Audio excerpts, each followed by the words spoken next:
I'm Andrew Schwartz, and you're listening to The Truth of the Matter, a podcast by CSIS where we break down the top policy issues of the day and talk with the people that can help us best understand what's really going on. This episode was recorded on July 18th, prior to President Biden's decision to not seek re-election. Please keep that in mind and enjoy the conversation. This is a very special episode of The Truth of the Matter because we have two senior White House officials here to discuss the administration's Made in America policy. And here on Made in America Week, it couldn't be any more timely. But first, I want to introduce CSIS's newest colleague. His name is Navin Girishankar, and he is president of our new Economic Security and Technology Department. He's leading a bipartisan team of over 40 resident staff and an extensive network of non-resident affiliates dedicated to providing independent research and strategic insights on economic and technology policies and their critical role in competitiveness as well as national security.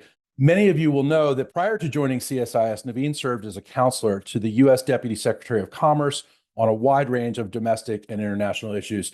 Navin, so happy to have you here. I'm going to throw the discussion to you in a second, but first I want to introduce our guests. We have with us Livia Shmavonian, who is the director of the Office of Management Budget's Made in America initiative. She had joined OMB from the International Trade Administration at the Department of Commerce, where she served as director of legislative and intergovernmental affairs and senior advisor to the undersecretary. We'll have all of this in our notes. In addition, we have Heather Boushey, who's chief economist of the Invest in America cabinet, and she works at the White House, and she's a member of the Council of Economic Advisors. Welcome to all. And Navin, take it away.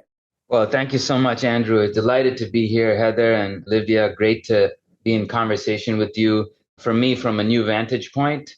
So I'm really excited to do this. And let me kick off. Heather, you, Secretary Yellen, several other people in the administration have, in the last few years, talked about modern supply-side economics and the need for strategic supply-side investments.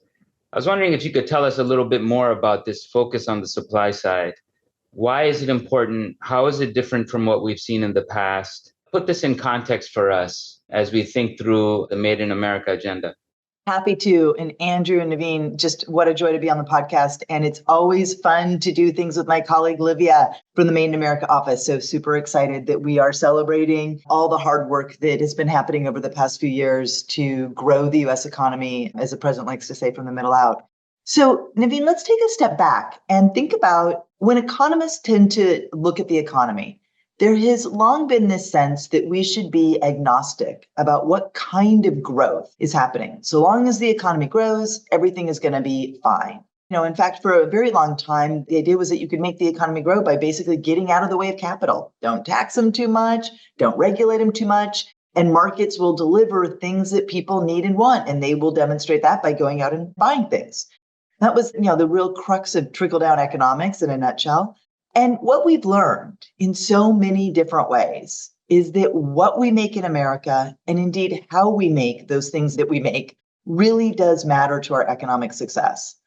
So when the president took office, and actually when he ran for office, we were looking at an economy that was marked by a series of economic crises and challenges. Of course, the global pandemic and the ensuing recession. And that had really opened up our eyes, not just to, how we needed to deal with that recession and do it differently than the ways that we've done it before in terms of really making sure that we didn't have that long-term scarring of businesses or workers or communities. That was thing one. But it also underscored that global supply chains that we had just weren't resilient. In fact, they were quite fragile. And we saw the implications for communities all across the United States, all across the world. We saw that in the inflation and the rising prices. We saw that in the fact that because there was a semiconductor shortage, as factories had to close down around the world, that accounted for a significant part of the inflation in 2021 when the president, in his first year in office. So we had the immediate crisis of the pandemic and recession, but also fragile supply chains. And that was on top of nearly a half century of rising economic inequality and a failure to address longstanding gaps, particularly by race and particularly across places across these United States. And then you add to that mix the existential crisis of climate change, and you've got an economy where things weren't working as well as they should have been for the typical American family prior to the pandemic. You have this uncovering of these fragilities and a real sense that what we're making here just wasn't working for the American people. So the president has put forth this very robust supply side agenda. I like the way that Janet Yellen calls it, Secretary Yellen, this modern supply side economics. That's a little wonky, so let me just break that down real quickly. That is about increasing the productive capacity in the United States in industries that are imperative for our economic competitiveness. And that means making foundational investments in infrastructure, many of them too long delayed, and also making sure not just in those roads and bridges and things that we were delaying for too long, but also in cutting edge infrastructure, broadband, electric vehicle charging networks, and the like. So making those foundational investments, and then also making strategic investments in game-changing technologies that are going to be so important for American competitiveness. Semiconductors, and also, of course, clean energy. As we build a clean energy economy, we want to make sure that the United States has that access to energy security that comes from being able to produce those goods and to continue to be on the cutting edge of those technologies. 2 quick notes on the how, and then I'll turn it back to you. So we know what we need to invest in. And I'll also note that the president made clear during the campaign and governing that we also need to invest in care infrastructure all across the country, childcare, home care, and the like. And that just didn't get across the finish line in the ways that we needed it to, but the president continues to fight for that. But the way that we make these investments matters. And the president has 2 guiding principles. 1, always focusing on empowering and educating workers, making sure that this is happening all across the country. And then 2nd, shaping markets to be fair and competitive, both domestically through antitrust and making sure that our domestic landscape is fair and competitive, but then also on the international front, making sure that we have fair trade, that we are not encouraging dumping in U.S. markets, and that for these sectors that we believe are imperative to national and economic security, we are making sure that the competitive landscape, both domestic and internationally, is fair. Well, thank you. You've distilled quite a lot in a way that I think gives us color. Let me follow up on a couple of things and a thread that you've highlighted there. Rebuilding our productive capacities, our capabilities in these new technology areas that will have us outsized impact. I've heard some people talk about us being in the early innings of an industrial renaissance. Here's a question for you. How do we know that it's working? How do we know that the spark that you're intending to light here actually catches fire? So many charts I could show you. This is a podcast, so let me paint you some pictures. And if you could see me, you would see me doing air charts. So listeners, just follow along, hopefully. So first, we have been tracking very closely where these private sector investments are going. So let's remember, core to our agenda is making public investments that are going to crowd in private sector investments into the sectors that matter. We can get to that, later on in the conversation if you want, the difference between crowding in and crowding out. But we know that we want these investments in these things that matter. We've been tracking the announcements that private sector firms have been making, and we've been seeing them happening all across the country. You get on to invest.gov, you can see this map that shows that I believe the most recent number is $877 billion of announced private sector investment all across the country. Analysis by my Treasury colleagues and others, a bunch of outside scholars have also looked into this and all found a similar thing, which is that those investments are disproportionately going to low-income communities and to communities where people are less likely than the average to have a college degree. That, of course, was part of the design. We said we wanted to empower workers and invest all across the country. Core to the way that the tax credit and other policies happen were that they get a little bit more of a tax credit. If you invest in a low and moderate income community, you get a bigger tax credit if you invest in an energy community. So you can see that happen. So we have the maps that say, here's what firms intend. Okay, that's just intentions though. Now we are looking for the data to show up in the national statistics. So here's what we've seen. Investment in the construction of new manufacturing facilities has more than doubled. There has been this really sharp spike. It's like it goes along, and then boom up. We haven't seen anything like this in a very long time. In fact, if you look at the share of gross domestic product that is the investment in the construction of new manufacturing facilities for the last 3 quarters of 2023, 3 quarters in a row, that share was higher than it had ever been going back to 1956 when that data started. So as a share of our national output, these new investments are larger than they've been. And even the first quarter of 2024 was the largest since 1978. So this is a record-breaking year. Our internal analysis at the Council of Economic Advisors indicates it'll take 6 to 8 quarters for that investment that is already showing up in new construction to show up in workers. I was just at a manufacturing site in Kentucky this week.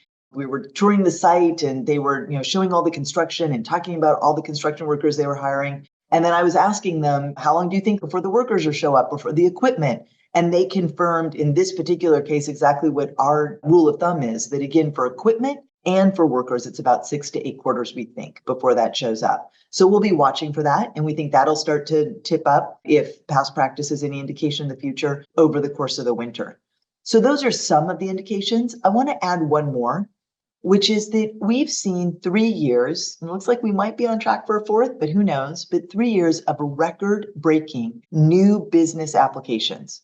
Every single one of those people that has started a new business, gotten their forms done and launched it, that is an act of hope and confidence in this economy.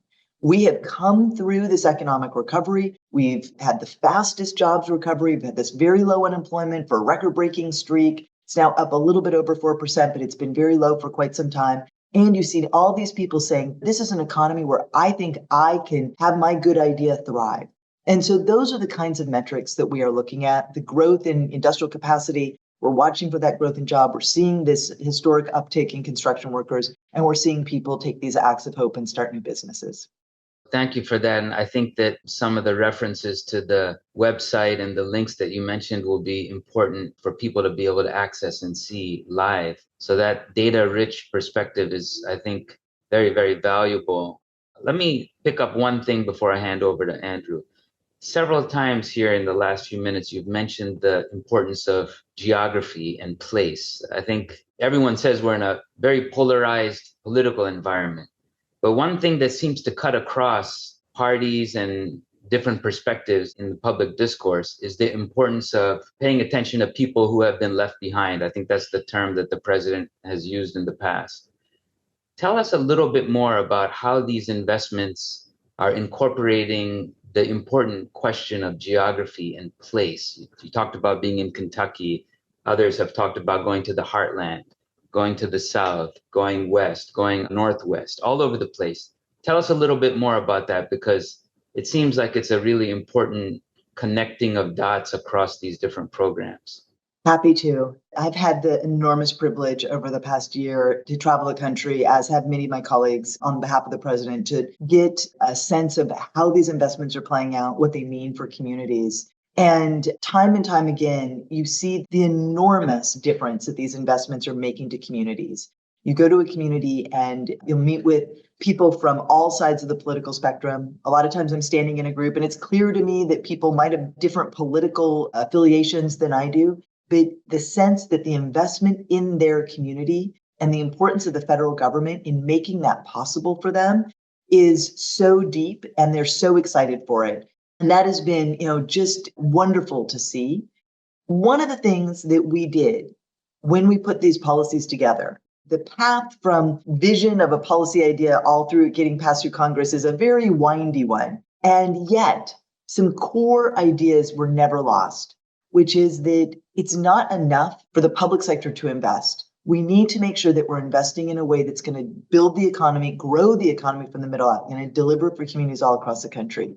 So there's been a series of steps taken to make sure these investments happen in the communities that need it most. The president is calling them now comeback communities. For some private investments, these larger tax credits for particular places. That's one set of ideas, one set of policies that really encourages that investment to go where it is needed. Then there has been other more different kinds of steps. For example, there is the Energy Communities Interagency Working Group that was set up very early on in the administration to make sure that as we are building a clean energy economy, we are not leaving communities behind, and that people across the government are focused on what is happening in these communities and how the federal government can support them and make sure that they can thrive. And then there's been a series of, investments in workforce development, in making sure that communities can be ready for these investments all across the country. And then, of course, there's been the Justice 40 commitments to make sure that as we're making these investments, they are going to communities that need it the most. So what I've basically laid out for you in a high-level way, and there's so many more details, is that there's this layering where the way that the investments are happening, the how, is just as important as the what. And we, quite frankly, we got a lot of flack for this in the very beginning. People were, oh, you can't do so many things at once. How dare you try to meet more than one goal? How dare you tell firms, give them any rules on how they should invest? But the president believed that what we needed to do was to make sure these investments benefited people all across the country, not just some people, but everyone, and promoted good jobs and union jobs. And so it's our job as policymakers to make those goals clear. And every business has to make a ton of decisions, right? They're always making decisions about HR and location and all these things. What we've tried to do is say, hey, let's try to work together to really make sure that we're leveraging all the resources and all the needs of communities as we do so. Thank you, Heather. Very rich perspective here. I'm going to hand over to Andrew at this point. He has a few other questions on the Make in America agenda. Sure. Thank you, Navin. And Heather, thank you for those answers. Livia, I want to turn to you. Can you explain to us how the administration is working with agencies? I mean, there's been big investment coming from DOE, as we talked about clean energy, Department of Transportation, Department of Commerce, and of course, Defense Department. Can you explain how the administration is working with these agencies to implement Made in America legislation? Yeah, absolutely. And great to be here. Great to reconnect with Navin. We had an excellent time at Commerce together and really appreciate your time. So, zooming back a little bit from the Inflation Reduction Act to chips to tech hubs to the crowding in of hundreds and hundreds of billions of dollars in private capital that Heather talked about in manufacturing across the United States on items like chips, batteries, hydro, solar, broadband, EV chargers, to name a few. We are focused on supporting American manufacturing, build out of American firms, and creating incentives for domestic manufacturing. And my office, the Made in America office, plays a central role in ensuring the effective implementation of our domestic content laws. Buy America on the federal financial assistance side, and also Buy American for procurement. We also have jurisdiction over Jones Act and Bayh-Dole, among other items. And everything we're doing, both in the Made in America office and across the administration, is working to ensure that US workers and American innovation and American companies can win. And there are many tools available to do that. Heather went through a lot of those on the investment side, and our Buy America laws are one of those tools. The standards get a little technical, but I think it's important to take a moment on the rules because there's a lot of misconception out there in terms of what the laws do and what they don't do. And also in terms of what we have done in order to better support American manufacturing and also supply chain resilience broadly. So on the procurement side, we've implemented the biggest change to our Buy American laws in nearly 70 years. We now require that a record 65% of the value of products components be made in America. This was initially increased to 60% in 2022. And by 2029, that will be 75%. The reason we're doing this phase up is to provide firms and supply chains times to adjust to these new standards and requirements. But of course, our Buy American laws, our procurement laws are administered in a manner consistent with our international trade obligations, the Trade Agreements Act, GPA, among others. And then we have Buy America. And on Buy America, we saw a significant expansion of our Buy America laws through the IIJA.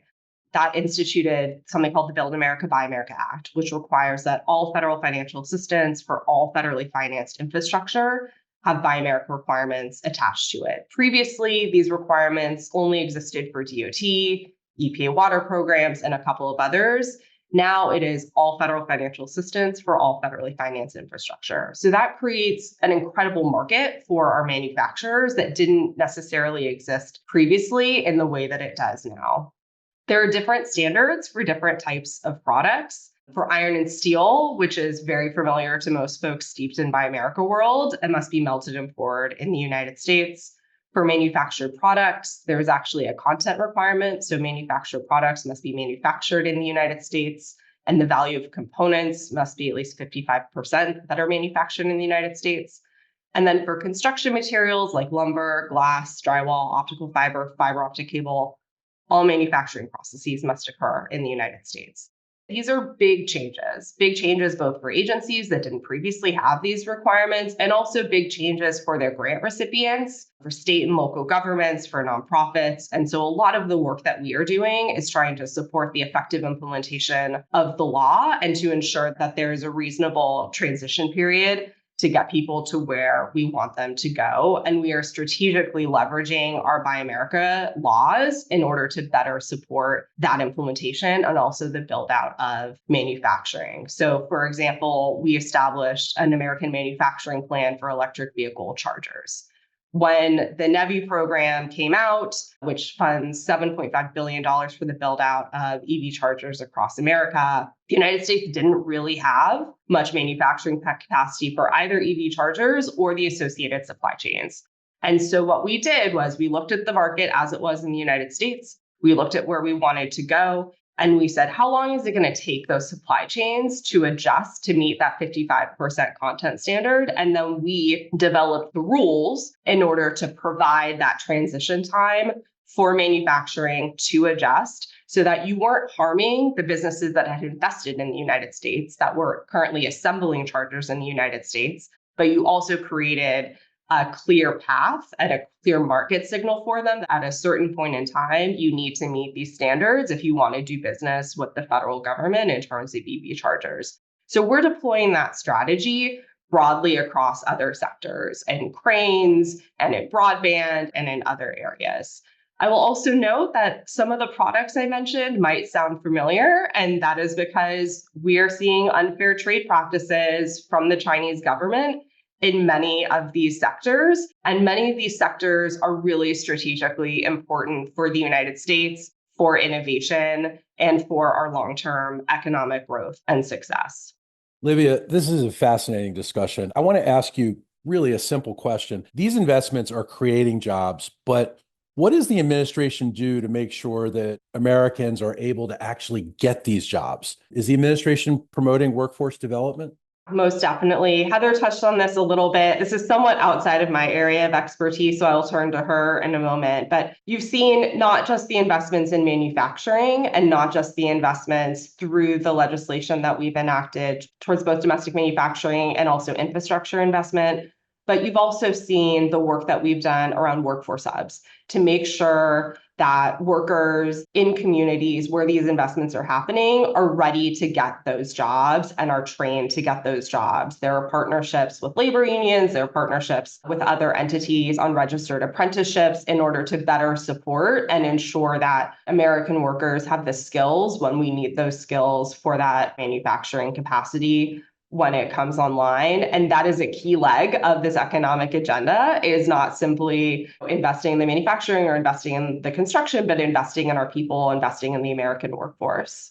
You know, I know a ton of people who are going to be really excited to hear this podcast that more EV chargers are coming, and they're coming soon. But Heather, over to you on this. Well, Livia got the key points out for the podcast. I think there are so many things that we have done to invest in workforce. Let me add just 2 points. First, what is so important is that you have a partnership between the new business that is going into a community and what workforce they need. One of the advantages of going into a new greenfield community or investing in a lower moderate income community is that there might be a lot of workers available, but maybe they haven't had that kind of industry there before. Or maybe this is a new cutting edge technology and the firm itself is just learning about what kind of workers they're going to need to staff up as they move their technology forward. Well, that requires collaboration between the business and the local workforce entities, the community college, the unions that are running the registered apprenticeships, maybe even the high school or junior high school or local colleges. All of those need to come together. And so one of the most exciting things that I've been able to see as I've traveled the country is seeing some of those partnerships in action. I was in Moses Lake a while ago, and the business leaders that I was talking to and the economic development leaders, they, from the very first bullet points that they were talking about, was the clear connection between what they were doing to build a new industry in that community and how they were working with the local community college. And then we went and visited the community college, and it was clear that these people knew each other. They were working together and partnering. That's an important thing. And there's only so much that the federal government can do, but what we can do is try to facilitate it. So many of the things that Livia mentioned, the tech hubs or the workforce hubs, this is about creating that kind of collaboration to make sure that is there. And then the second point I wanted to make is that when you think about the investment and production tax credits that businesses can get, particularly in clean energy, those tax credits can be 5 times as large if that business is using prevailing wages and investing in registered apprenticeships. That is a huge incentive for firms to do the right thing. And you get some tax credit if you decide not to do that. So the government isn't saying you have to, but they are saying, hey, if you create good jobs, that's going to benefit the local economy, the local community. And so we're going to reward you for that with a bigger tax credit to help you deal with some of those upfront costs. But really, the onus is on those private firms to work with the public sector to make sure that we have that workforce pipeline. Before I turn it over to Navin, I want to ask you a question that I always ask people when they come on the podcast is from a communication standpoint, and I know that you're not in the communication staff at the White House, but you're both traveling all over the country and talking to people on the ground and meeting with workers and industry. What have you found is the best way to communicate the administration's message that help is coming, that the future is here, that this is exciting? I mean, I can't think of anything more exciting than a program that reaches down into high school, where kids in communities feel like there is real hope for a very important future for them, and they're part of the new and modern US economy. What have you found in these discussions you've had around the country?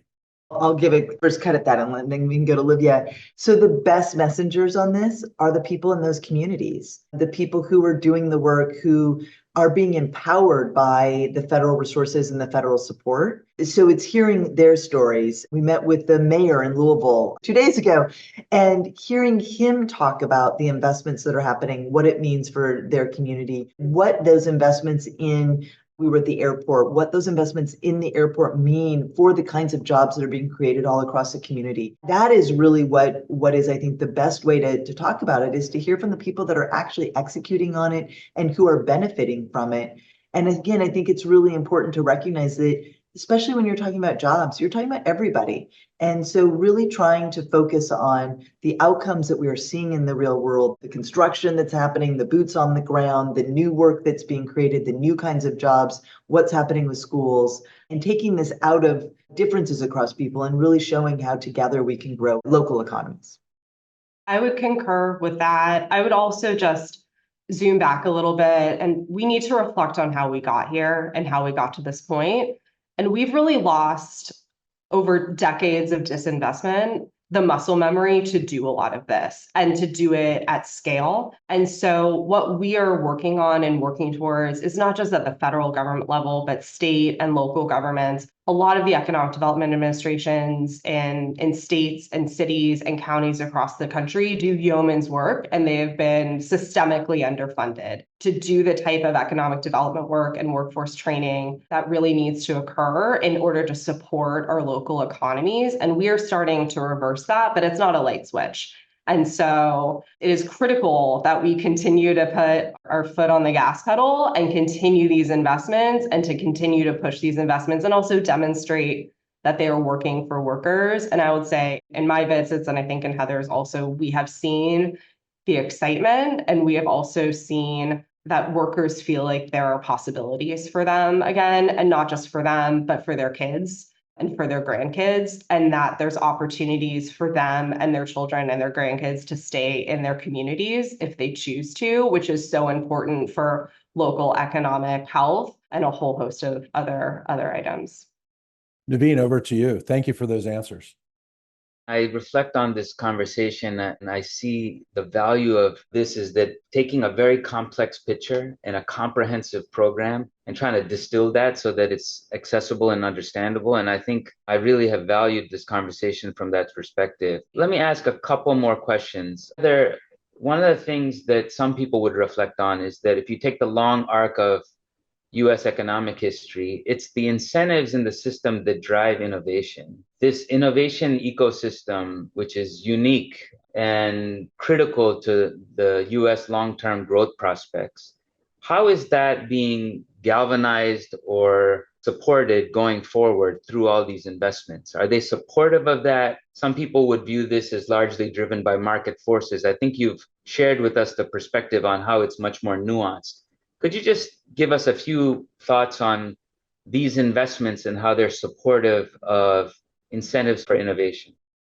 Definitely. So one thing, we have long seen that the United States continues to invest in early stage research through the National Science Foundation and other kinds of programs, really making sure that that sort of scholarly and perhaps more academic research is happening, to push forward the ideas.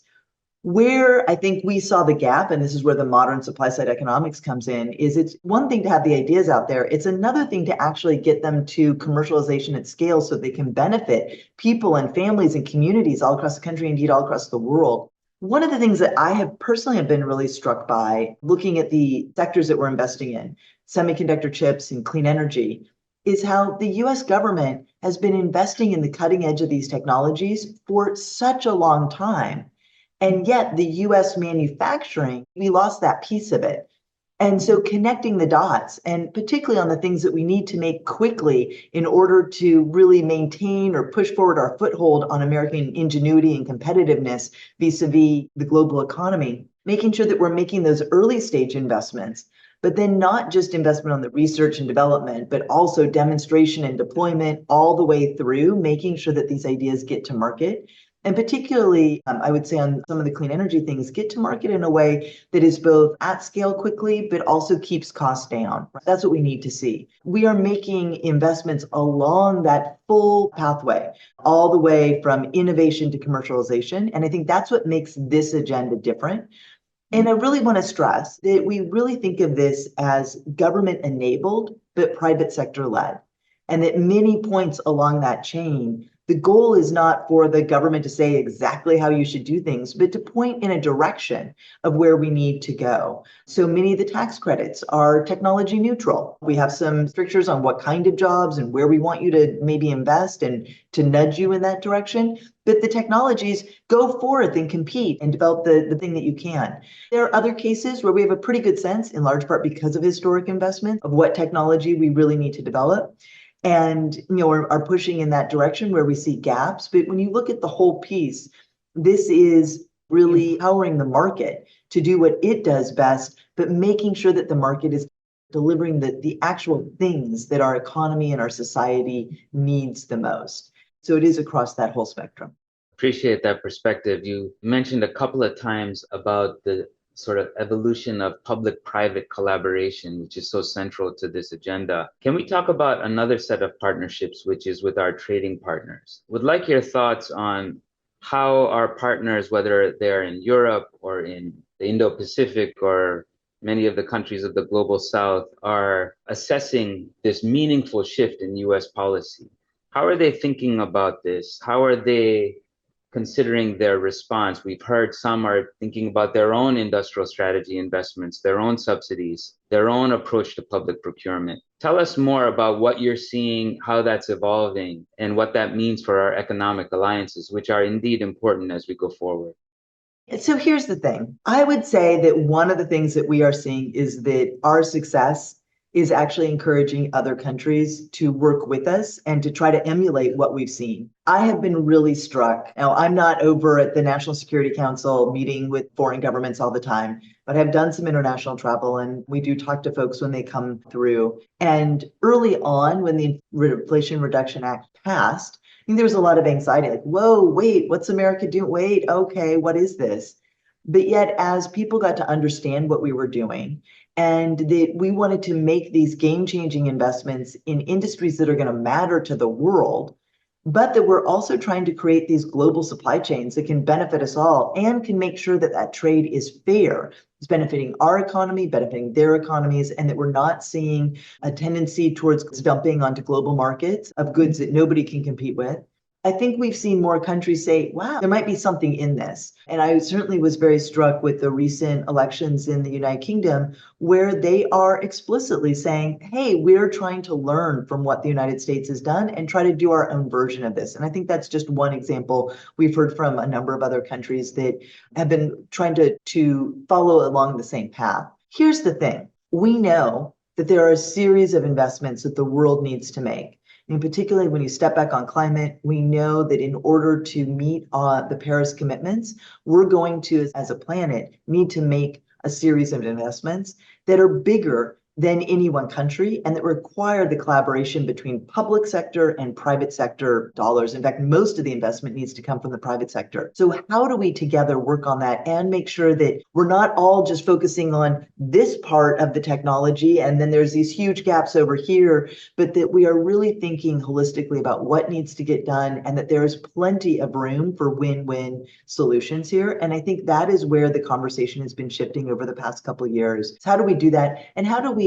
draw countries in so that they can find a place in the global value chain that they can get value out of it and create good jobs for their constituents, their citizens, while also being able to meet these global needs? Yeah, I would just add, we welcome building strong supply chains with our allies and partners. Our rules, by and large, provide for that. And I would love nothing more than for that to be the end state for the work that we are doing. I think we also need to just think through what are the core goals of our allies and partners. We want fair competition in the United States and around the world. We want workers to be able to earn a good family-sustaining wage in the United States and around the world. We want workplace protections, worker safety. We want strong environmental standards so companies can't offshore their pollution or dump toxic chemicals into the air or the water or the land. We want energy security and economic security. I think our allies and partners do too. And we also know that the way the Chinese government has acted in the market is simply not a free market. They don't follow market principles. And they use the same playbook over and over and over again. They dump on the market, they eliminate competition, and then what happens? They put our companies out of business, and then they've got you. And their products are made with forced labor, with child labor, heavily polluting industries. We know our workers can outcompete anyone in the world if the playing field is level, and we want fair competition. Our allies and partners want fair competition. We welcome that. And the work that we are doing here, the work that we've done through the Inflation Reduction Act, the CHIPS and Science Act, the infrastructure law, puts the United States, our workers, and our industry on a footing to compete globally. And that is why we are investing in our workers. We are investing in our infrastructure. We're investing in innovation. We're investing in our future. And to Heather's point, there is growing interest among our allies and partners to really see what we have done here and think perhaps we should look to that as a model. This has been a terrific discussion. I really thank you for coming on Truth of the Matter to discuss this with us. Navin, again, welcome to CSIS. We're so happy to have you with us. I want to ask just one final question. We're talking about this, we're recording this on the eve of Made in America Week. So this is an exciting time for America. What is the main goal of Made in America Week, and what's the message you want to leave our listeners with? Celebrating American workers, American unions, innovation, manufacturing. We are the best in class, and really just lifting that up and really reflecting on both the incredible work that workers and innovators across the country are doing, and also the ways in which we as the federal government and also our state and local governments are supporting every day that innovation and that economic growth. Well, thank you very much. I hope you'll come back and share more with us as this program chugs along. Thanks for having us. Thank you. If you enjoyed this podcast, check out our larger suite of CSIS podcasts. From Into Africa, The Asia Chessboard, China Power, AIDS 2020, The Trade Guys, Smart Women, Smart Power, and more. You can listen to them all on major streaming platforms like iTunes and Spotify. Visit csis.org/podcasts to see our full catalog.